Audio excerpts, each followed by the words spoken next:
Welcome back to the DGD Podcast. As always, the NCDGD himself, Robert Reynolds, and Mr. Juan Daniels. Juan, how are you doing today, my man? Awesome, man. Awesome. It's Friday. Can't complain. That it is, man. It is. Look, I'm telling you right now, it's all different kinds of Fridays, right? Over on the patreon.com/DGD Podcast. It is free for all Friday. Just posted some intel for y'all folks out there on a kid in 2023 kid over here, local to me, Barry Tate. I'm going to give a shout out there. Go do yourself a favor and check that out. Also, some good stuff for some kids local to the North Carolina area over there on the Patreon. While we're at it, though, Juan, also feel free to join the Discord, discord.com/invite/Bones Brigade. Building that up and having fun doing so in the process. With that being said, also sponsored the show, sponsored by Lots of Rain. Use code DGD at checkout, get 10% off your purchase site-wide. Juan, today is the day we reminisce on this past season. We're going to do some superlatives, guys. We're going back to high school, and we're going to do some superlatives. Look, the brigade, I need y'all active. I need more folks in here. Share this out. Get this out so we can have some fun with the superlatives. Also, guys, before we start the superlatives, do keep in mind that the DGD Podcast is now a YouTube partner. Feel free to support the show. Super chats, super stickers are fun too. But let's go ahead and get started on the superlatives one. We're going to pop this overlay up here for y'all to see. Here are the categories, and we'll probably keep this up so people in the chat we can read comments as well. So have fun with this, guys. All right, so for those listening, the categories are best all around, most likely to succeed, new kid on the block, biggest drama king, class clown. I think that's going to be fun, by the way.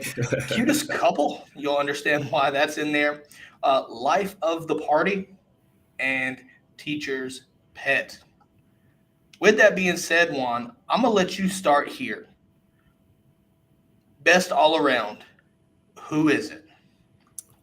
Are we looking for individual player, coach? Is it just? So the criteria for this, the criteria for these superlatives, all of college football. If you can do a program, do a program. But if it needs to be specific to a player or whatever, call it out, and we'll listen to the superlative logic. So this covers the entirety of college football. So best all around. I mean, that's hands down is going to be. He did it. we got that monkey off our back. All the jokes, they're gone. They're done. Kirby Smart did an unbelievable job of overcoming that loss to Alabama, that drubbing that we had to come back and beat Alabama, to ride an unbelievable defense.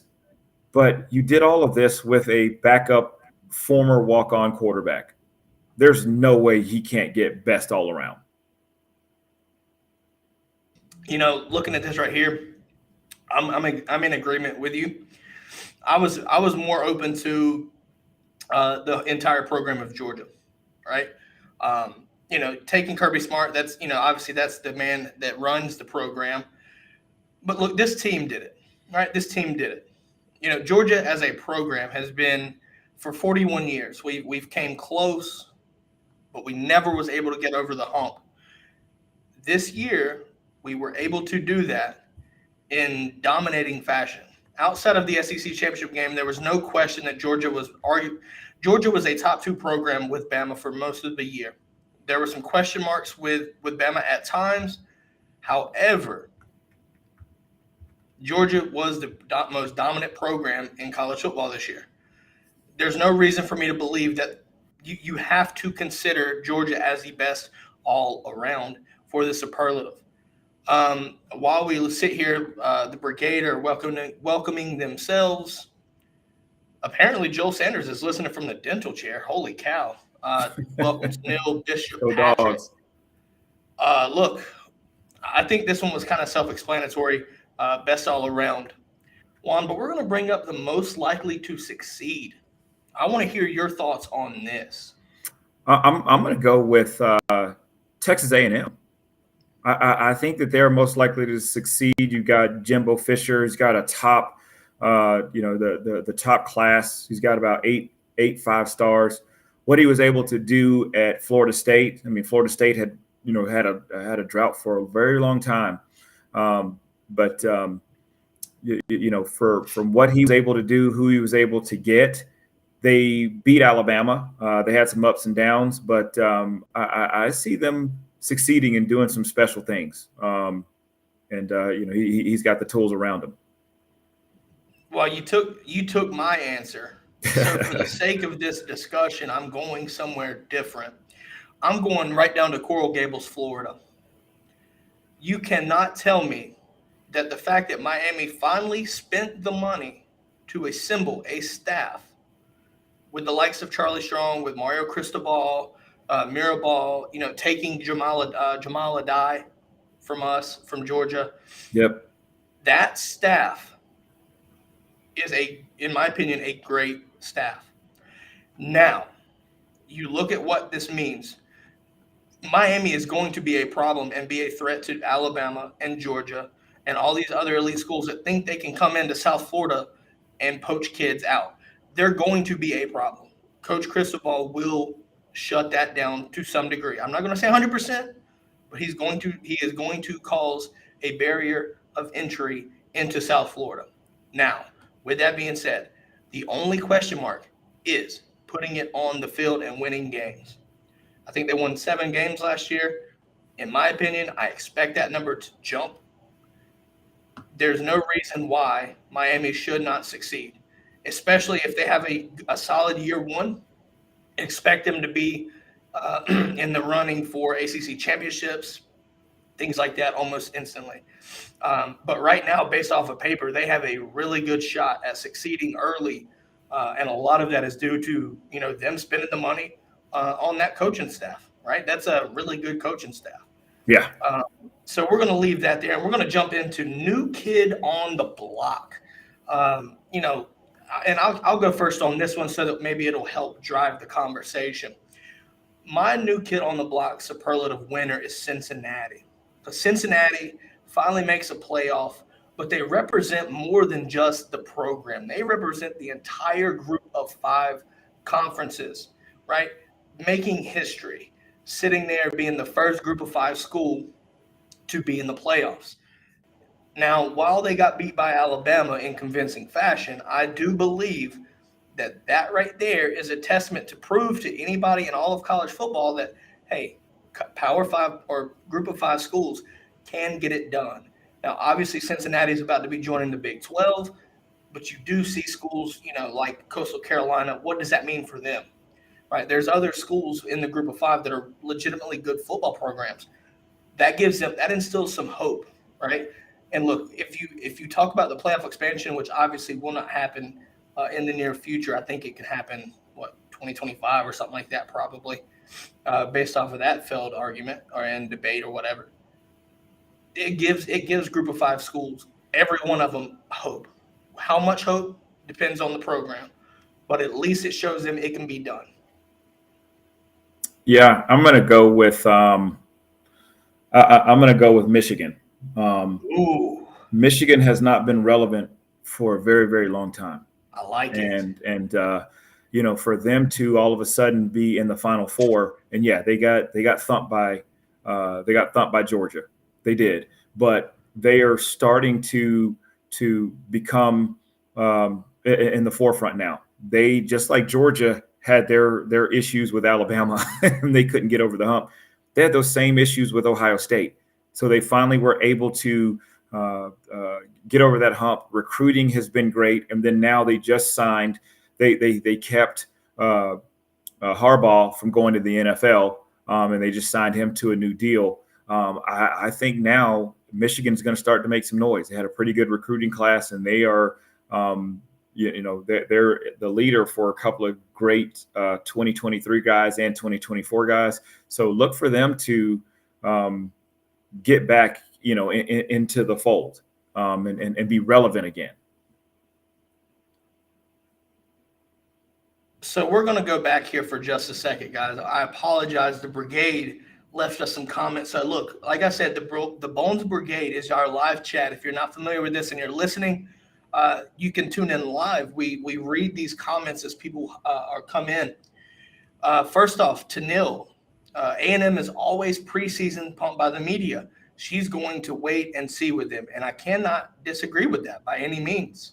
Also, Patrick Oliver, I agree with Juan on Texas A&M on most likely to succeed. Key word here, dark horse is Oregon, though. And honestly, Oregon is a program that I think, you have what you have with Cristobal. Cristobal leaves to go to Miami, which obviously you heard me talk about.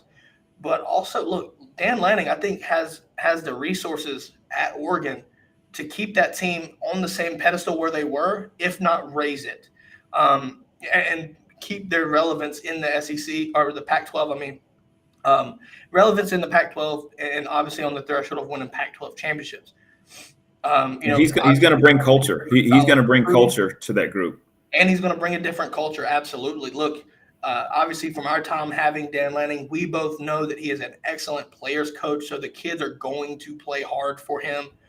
And honestly, he assembled a staff with Lapoy and Dillingham. Honestly, in my opinion, I feel like that's a solid lineup as well. Looking at it though, and they also for recruiting wise, I think there's a 5-star quarterback, Nico. I'm not saying his last name. There's a good chance that he might end up at Oregon, and if that's the case, could you see? I've been hearing words about him potentially being the next Mariota, and if that is the case, that is a scary proposition for college football. Oregon, I think Patrick is 100% right here. Oregon's another team that could arguably be in that category for most likely to succeed. Obviously, we jumped up a little bit here and kind of went to, went on to New Kid on a Block here prior to reading those comments. So we're going to go ahead and we're going to jump to the next category, and that is biggest drama king. Juan, I'm going to let you do this because I'm about to have some fun with this. It's a couple of them. I could go, man, USC's, man, let me see. Would I go USC? Would I go, man, oh man. I'm going to go, you know what? I'm going to go USC's coach. Is that the one that you wanted? Yeah, Lincoln Riley, man. I could also go Nick Saban, man. It's you know what? I'm gonna go Lincoln Riley, and here it is. He's sitting there. Absolutely just grabbing everybody from the transfer portal, claiming that he's not going up there stealing and doing all this, and then wants to turn around and then just kind of sanction the transfer portal. He's a mess, man. He's an absolute mess. I don't care for him my God, my at all. Oklahoma fans know exactly how I feel about Lincoln Riley. Exactly. Look, you took my answer completely, and you kind of took some fun away, but I'm going to have some more fun here. Patrick Oliver is going to lead me into my candidate, and that is Lane Kiffin. Yeah. All right, Lane Kiffin. Yeah. If you're not familiar with the Memphis mustard bowl, oh my goodness, hold my beer, Juan. Yeah. Going into Knoxville, and look, the refereeing or the officiating was kind of suspect. Look, let's be honest. That mustard situation put the stamp of disapproval on an already down Tennessee program. Now, look, at the time though, and I will give them some credit. Josh Heupel, as a first-year head coach prior into the season, he's going to be a problem if he gets the guys in that he needs. But I'm not talking about their success. I'm talking about their fan base and how much of a clown act that shit was, because you saw golf balls, you saw mustard balls. Yeah. Look, did they get sponsorship with a mustard company? Somebody tell me, please. Yeah, maybe they should have gotten an NIL deal for. My goodness, the whole fan base. Terrible. Give them free mustard for a season or something. I don't know. Yeah. But look, obviously Lane Kiffin has been a source of drama wherever he goes. Look, if you're not familiar with why Tennessee hates him, he up and left them to go to none other than USC, yep. West back in the day. So I'm just saying. To me, look, Lincoln Riley is probably the best option, but if it's a 1A, 1B with Lane Kiffin right there. Yeah, you're right. Tanil says OU lows Riley like Tennessee lows Kiffin. Oh, the drama of it all. Yeah. I am in 100% agreement. Tanil. And Patrick says Tennessee gets discounts for buying mustard in bulk. I agree with that. So. That's what I'm talking about, yes, sir. Oh my goodness, this is already fun, and I just feel like it's going to get better. Yeah. Because our next category is class clown. I get to do this first. I know because I know exactly who you're going with. You know exactly who I'm about to go with. Hey, look. If you're a Florida fan, you best believe Dan Mullen is my answer. That's all I'm going to say. Get the bozo out of here, man. Florida finally had enough of Dan Mullen.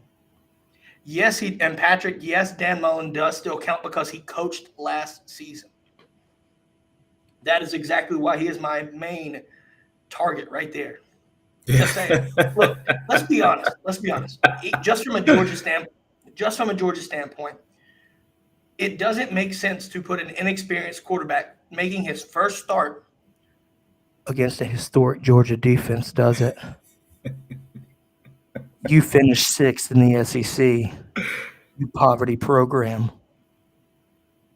Thanks, Dan Mullen.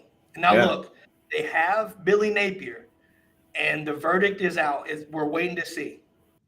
But you cannot tell me that a team that had SEC East title or SEC East division champs aspirations leading into the season, and the fan base lets you know it, to finish 6th. And Juan, if you don't remember, I have the receipt. I predicted them to finish 4th, and they did it. They did even better than what I thought. They finished 6th. They finished 6th. You just love to see it, don't you? You just love to see it. Oh man, unbelievable! Bring some Florida fans in here, man. Goodness, give us some. Let the swamp water come out of their eyes. I want to see it. Yeah. But enough fun for me, Juan. I want to hear your class clown. Yeah, mine is Auburn's Brian Harsin. Man, oh man, what a clown! So you go and it's weird. You've got an Idaho cheerleader, a Boise State cheerleader, who all of a sudden is now your assistant at Auburn. That's a little strange, because I think that all cheerleaders and all girls grow up in Idaho to want to go to Auburn, Alabama, to become an assistant. Unbelievable. So not only that, your wife is allegedly doing the wide receiver coach, who actually has to leave. Your daughter is running through the athletic program and the Auburn basketball team, which is probably why they dropped a couple of those games, is because they were probably worn out. Your entire family is just an absolute bozo clown show. I mean, it is an absolute mess. And that's just probably what we know. There's no idea what we don't know. But I'd love to have somebody, fill us in on what's going on, like, really, if you know anything additional. But man, oh man, typical Auburn. Absolutely, just a clown show. Let's be honest. Auburn has turned into a basketball program. If that tells you anything, in the matter of 1 year. Yep. In 1 year, they have turned into a basketball program. They have. And look, let's be honest here. Brian Harsin, man, look, coming from Boise State, what he did there. If there's one thing that's proven he can develop, because he turned her in from a 3-star to a 5-star. Okay. Yes, he is. Now, actually, I don't know. She was already a 5-star. I mean, if we're being honest. And so she. This right here. Harsin can be called that one, but at the same time, I think you have to look at the damn entire Auburn booster, the entire boosters, because actively sitting there, and I'm going to add to this because I know exactly where you're coming from. your head coach is on vacation. While he is gone, you're obviously doing this investigation. You create a policy while he's on vacation saying that you can be fired for cause if you don't fully cooperate. If that's not shady as shit, I don't know what is. But then turn around and not find anything so that he sticks around as your head coach. But then you're, oh, hey, we love you, Brian. We love you when he comes to the basketball stadium. Well, I mean, it makes historically, no sense. Auburn and their boosters have always been a dirty program, historically. And when they had Tommy Tuberville and they were already interviewing guys to take his place and fire him, and then Tommy Tuberville ends up going undefeated that 2004 season. But they had already, and it slipped out that they had already been interviewing coaches to take over for him that next year. I mean, they've always just kind of been a underhanded, dirty program. Oh, look, Juan, I'm so glad you didn't go to Auburn. Because our friendship would not be the same. I don't even know if we'd be friends. Right, exactly. However, I will say this. Keep doing you, Auburn, because you're still going to be at the bottom of the SEC East or West. Just saying. You got Auburn just Auburning. Look, I'm going to tell you this right now.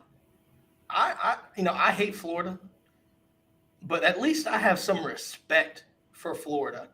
I hate Auburn, and I have no respect for Auburn. I just don't. Yep. I just don't. So Tanil says it must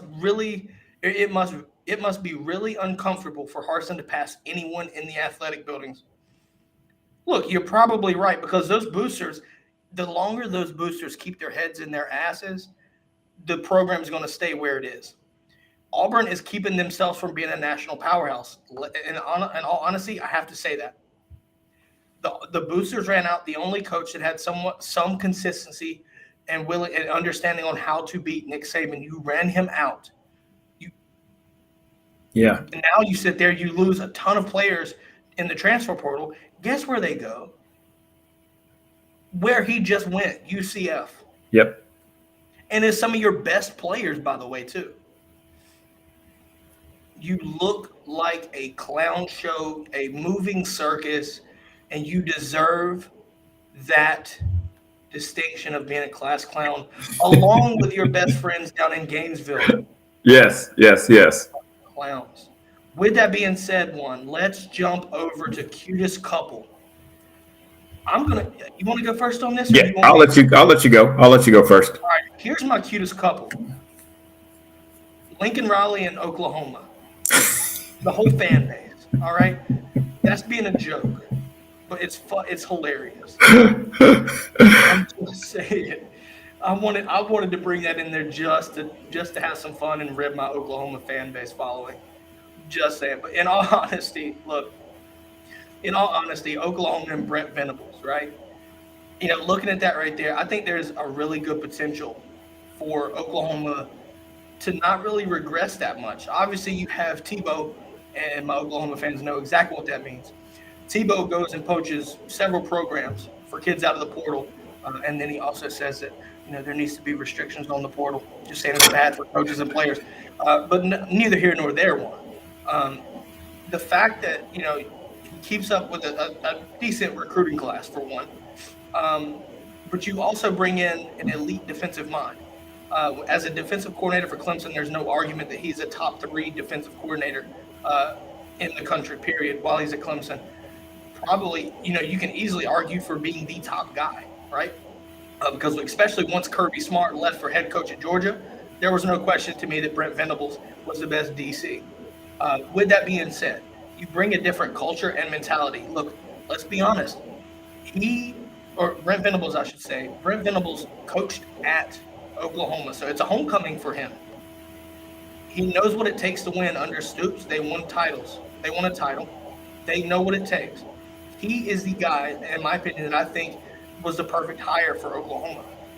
So while I made this joke about Tebow and Oklahoma, my actual answer, Brent Venables and Oklahoma. And I'm telling you right now, it would not surprise me to see them not only win the Big 12, but make the playoffs.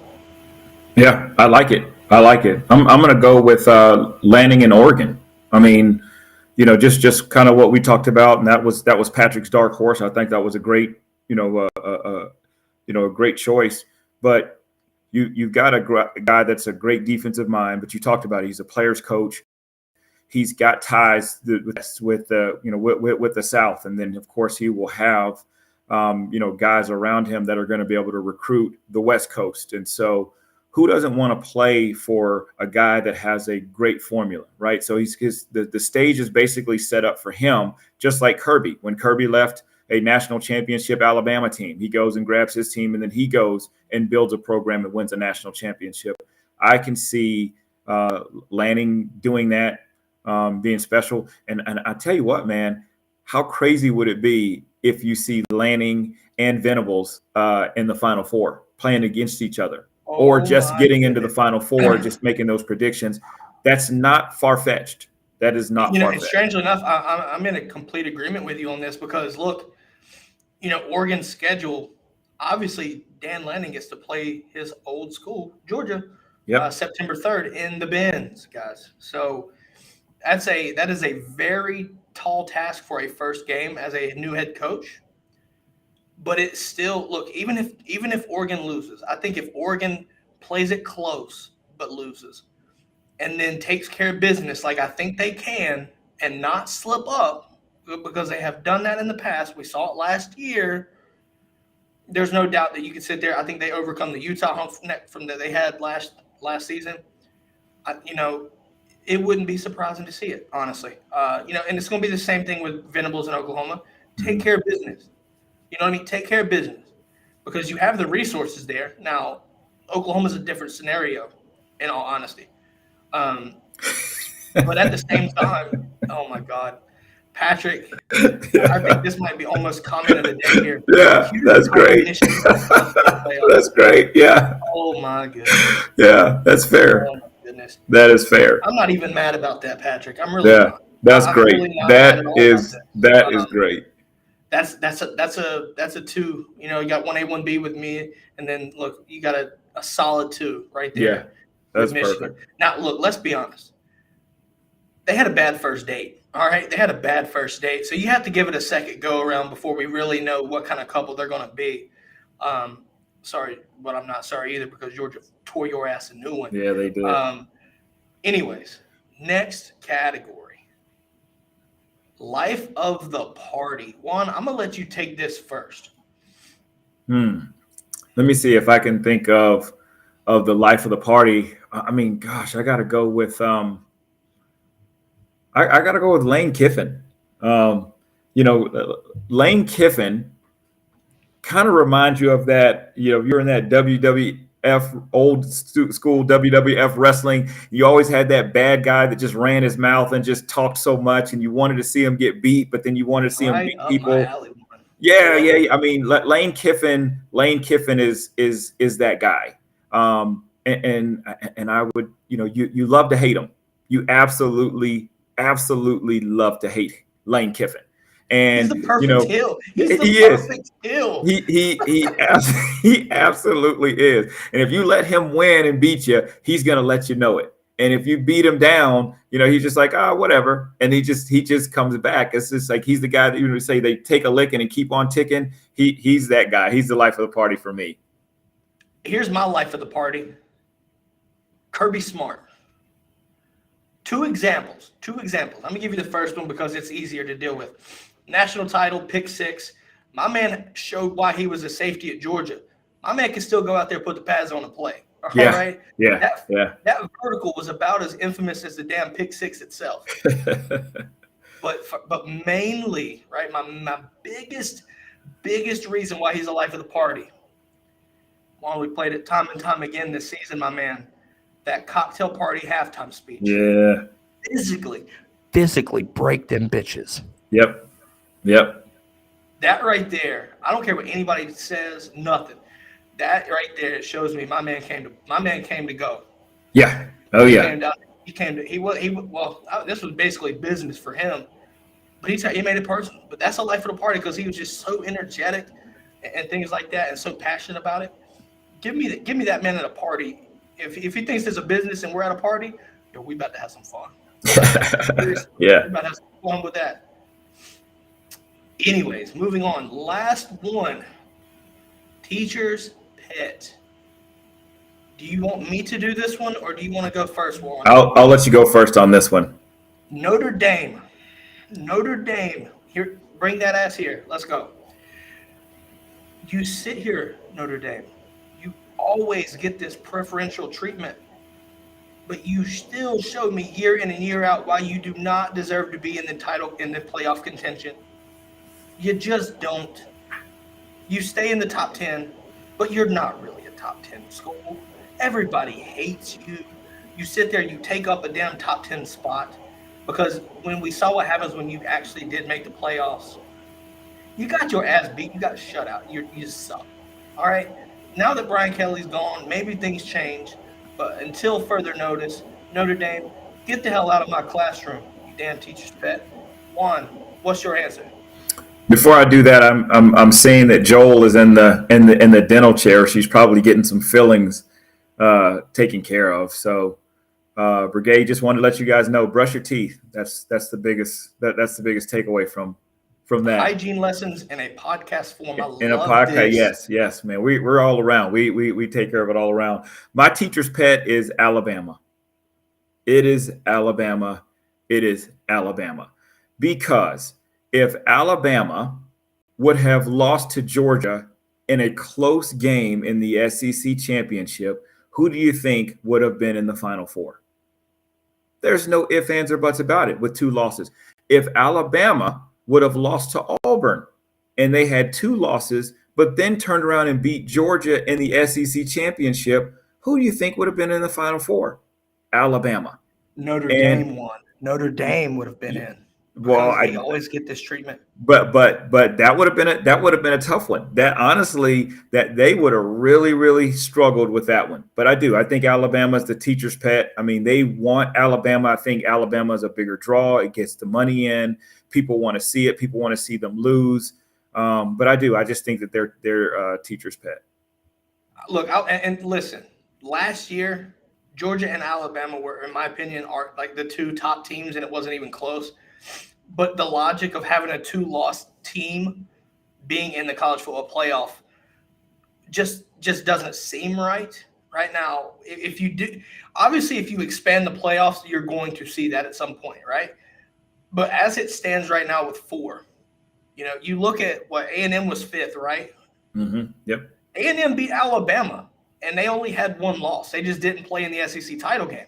A&M would have. No, been, I think A&M had 2 losses. I think they lost to. Oh, they did. I think they lost to Arkansas. That's right. Yeah. That's right. They did, because I think it was. I forgot who it was. Maybe in Oklahoma or something. I don't know. But that 5th team, the 5th place team, and I think it was A&M. Yeah. If I'm not mistaken. It may have been it. Well, before the Big 12 championship, it was Oklahoma State. Yes, that's right. And then they ended up losing to Baylor. State, it looked like a good team out of the Big 12, to be honest. Yep. So, look, just this is how crazy the season was. Like, it was hard to find a top 4. Yep. It really was. Like, you had Michigan that beat Ohio State. And, look, Michigan earned that right to be in the college football playoffs. Patrick, you're right. That cute couple made sense. But after that, though, it only made sense for Cincinnati to be in there. It really did, because they handled business and they did what they had to do. But to me, it seemed as if people didn't want Cincinnati in there to begin with, and having an unblemished record, beating Notre Dame in Notre Dame. And you can look at the score, but the score tells you one thing. The actual watching the game showed you that Notre Dame got their ass whipped at home. Yeah, they did. They just don't have the appeal, and that's unfortunate for a Cincinnati team. I mean, you sit there and think about the Cincinnati Bearcats, and you just don't associate them with a top 4 or a team that's going to be vying for a championship. No, I mean, no doubt. Like, this year was the perfect time for a group of 5 to make history, because let's be honest, ACC down, right? Clemson 3-loss team. Nobody really expected them to. The offense was just not that great. Looking at the Big Ten, everybody was expecting Ohio State. You get beat by Oregon. Then you slip up and lose to Michigan, right? You're done. Oklahoma, before the Caleb Williams switch, it was just rough, right? Yeah, yeah. But that being said, though, guys, these are your superlatives. Listen, let us know what you think about that, right? If you watch it later, feel free to hop in the comments because we can still see them even after this show goes off live. So let us know. Hit us up on social media. Feel free to let us know what we think. Are we wrong? Did we make a stupid take? I don't care. Let us know. With that being said, though, Juan, it was a pleasure doing these superlatives. I think it was much needed. Yes, sir. A lot of fun. And look, Monday, guys, listen, Georgia fans, we're going through some changes here, a couple of decommitments. Ken Lee and the cousin of DeQuavius Sori, both decommitted recently. So Monday, we're probably going to talk about that and the impact of what's going on. With that note, though, Juan, listen, have a great weekend. Everybody, have a great weekend. Go Dogs. Go Dogs.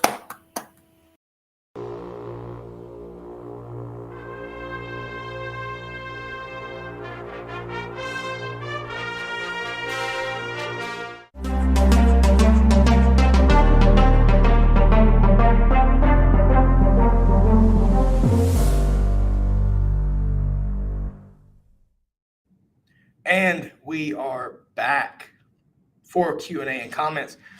Brigade, I need your opinions here. Were we right on these topics? Do we want to do another topic? Shoot us the answers in the comments. We need to know. We need to know. If you hit me up with a superlative in the chat right now, I'll give you my answer on the spot. It's easy to think about it and have some time to think about it, but it's going to be interesting what the hell happens on the fly. Just going to say that right there. Reading Joel's comment, though.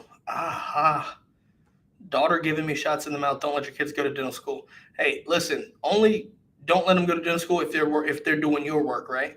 Other than that, fair enough. I want to touch on some things here. I'm gonna pull the superlatives back up, and I want to touch on a couple here. Looking at the Drama King. Looking at Drama King, right? Lincoln Riley, and I want to get y'all's thoughts from a Georgia perspective, from an outside standpoint. What were your thoughts on Lincoln Riley leaving for USC? What were your thoughts on that? I'm gonna give you mine while it gives some time to respond in the chat, but I thought it was shady as hell, but it's a business, right? Like, it's a business, but it's shady as hell. I think what really set it off was the fact that he was just poaching everybody from the roster. Just shady as hell. And then the fact that you go and double down by saying that it's bad for all this right here. That just screams, you shady snake, right? There's a reason why he's called Tebow. Trust me, Oklahoma fans will gladly let you know. And I'm telling you right now, you probably heard it before, but if not, you're hearing it here first, if you haven't yet. Wait until USC has to post a graphic after they take that first loss. I would not be surprised if that graphic is the most reacted upon, and Oklahoma fans would be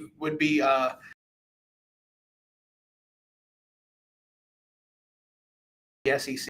But guess what? You cannot run from the playoffs. If you make it to the playoffs, you're going to face the SEC.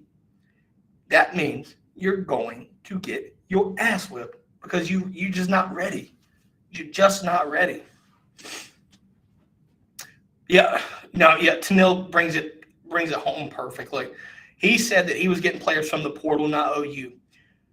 To some degree, that is accurate, but at the same time, we look how many kids and current commits at the time in the 2023 cycle. As soon as he goes to USC, flip immediately. Decommit, a couple days later, boom, USC. No question. We knew what was going on. We knew what the hell was going on. Stop insulting our intelligence. Period. But no, to Patrick's point, running from the SEC, no doubt about that. No doubt. Why Oklahoma brought in Venables. He's going to get them ready for SEC play. Because everybody knows that the SEC, you have to have sound defense, and that's what he's going to bring. Just saying. Let's see. Let's go back here. Folks.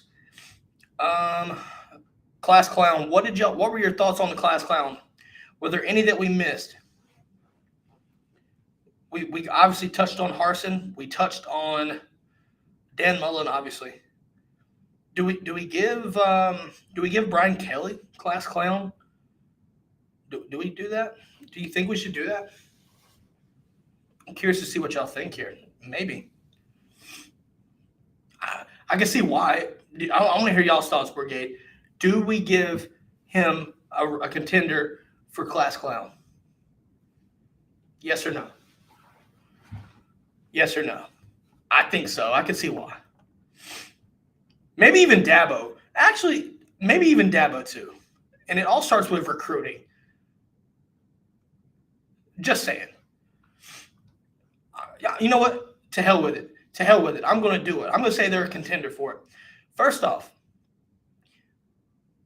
pandering 101. Pandering 101. My family. Bro, you're a Catholic from Boston. Stop insulting me. That shit was so bad. Tennille, again, fake accent, ridiculous recruitment videos. Yeah, my man was grinding on that guy that actually committed somewhere else. But then we're talking about recruiting videos. We're also talking about recruiting pictures. And Dabo sitting on a recruit's lap is just fucking weird. It's just weird. I don't know what that was about. But that's just weird. Like, yeesh. I get it, but I don't get it at all, actually. Don't make any sense. Let's see. We'll go back here. All right. Yeah, the cutest couple thing I thought was probably the class clown was my favorite. I just had so much fun with it, guys. The cutest couple had a good rib at it, but I mean, let's be honest. I think the Oklahoma Venables and Lanning, but also, in the running there, I think you could look at Cristobal in Miami. Homecoming, just like Venables. Look, he's going to get Miami back to where they need to be. Just since getting there, they've already spent a ton of money. They're investing. They have a different vibe with them now. The culture's changing. They're kind of getting some energy back in it. And let's be honest, Miami with an energetic fan base and the energy and passion to stay involved and not, I think you're going to see more asses in seats. I think you're going to see, obviously there's the boosters and things like that. They're investing heavily into that program. There's talks about a new stadium, which I'm going to try to get somebody from Miami on. And we'll talk a little bit about Miami's situation, currently, the coaching staff and all this other stuff. We'll go more in depth on that eventually. I think it'll be worth bringing up and having a conversation about. But, Cristobal in Miami is another good contender there for cutest couple. It just makes sense, right? Let's see here. So, Brigade, let me know here. I need your feedback. We're going to do this live because I love live feedback. Give me your thoughts on the superlatives anyway. Were there any that we needed to switch, that we could have switched? Any that didn't make sense? Let me know. Were there any that just didn't make sense or just were dumb? If so, obviously next time we can do this and we'll switch it up. Anyways, let's see. Yeah, as crazy as this sounds, I kind of wanted – obviously Georgia was best all around, but in my opinion, I think honestly you could have either went Bama, but it would have been just a little bit less, you know what I mean? But there was no question that I had to put Georgia there. I mean, let's be honest. Bama had a better offense. It depends on statistics, right? Efficiency, I think Bama is not there as efficient, but – I think Georgia had to win. So Patrick explains his pick for Michigan in the college football playoff. So let's see, picking Michigan in the college football playoff as cutest couple was because they're that couple that just got together before the dance, and then there's the hard breakup as soon as it's over. Oh man, it's basically like the kid that gets his first dance with his twoo up for her to go dance with another guy after the first song that he dances with. Oh, boy. Ooh, Tennille throws out a good one. Biggest sideline hothead. Got to go Saban. Got to go Saban there. Let me think of some other ones. I know there's some other ones I could probably do. It's cute. It's heartbreaking, Patrick, but it's cute at the same time from an outsider standpoint. That's the way I look at it. It's just, but yeah, I think I'd have to go sideline hothead. Probably go Saban because during the season when he was playing A&M, man was fucking mad. He was mad. Let's think here. What about class president? Who would we call for class president, guys? Would you call Bryce Young the class president because of the Heisman? What do you think?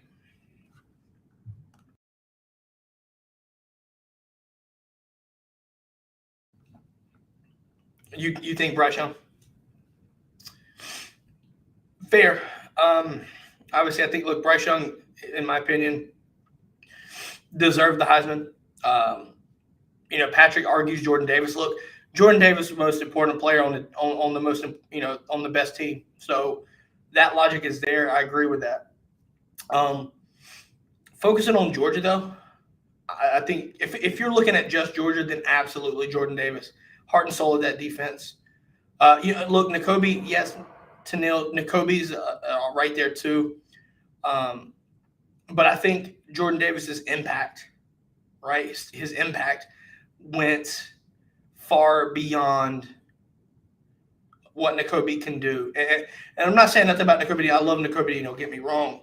But I think Jordan Davis allowed the ease of flow and the ability to navigate around deep in offenses, right? Flowing through, getting sacks. Jordan Davis did all of that. Now, I'm not saying that it was all him, but he was the biggest aspect there. So I would have to go if we're looking at all of college football. I think you have to go Bryce Young, but for Georgia, I'm going Jordan Davis like Patrick. And look, Tennille, Nakobe Dean is an arguable 1B or a 1AA. I'm being dead serious. Being serious. So, that's just my thoughts here, guys. But look, we're going to wrap this up and start our Friday off on a good note. I think we're ending on a good note. I think it was fun to talk about it. Look, I'm just saying, guys, don't feel sorry for your friends in Florida. They're on this high right now of Billy Napier. But do understand that they just got over a harsh breakup with Dan Mullen and honestly his side bitch Todd Grantham. So that's hard to kind of get over. You act like you're ready to get over with it, but let's be honest, you still hold those feelings. So don't feel sorry for your Florida fans. All right, don't feel sorry for your Florida friends. It's okay. With that note, though, guys, we're going to wrap it up. Thanks for tuning in. Thanks for watching. Look, obviously we're live right now, but if not, you can always watch it again. Like it, subscribe to YouTube, follow me on Facebook, all this stuff. Whatever you got to do on social media, get the engagement up. It's going to make for a better show, get more people involved. With that being said, I'm going to wrap this up.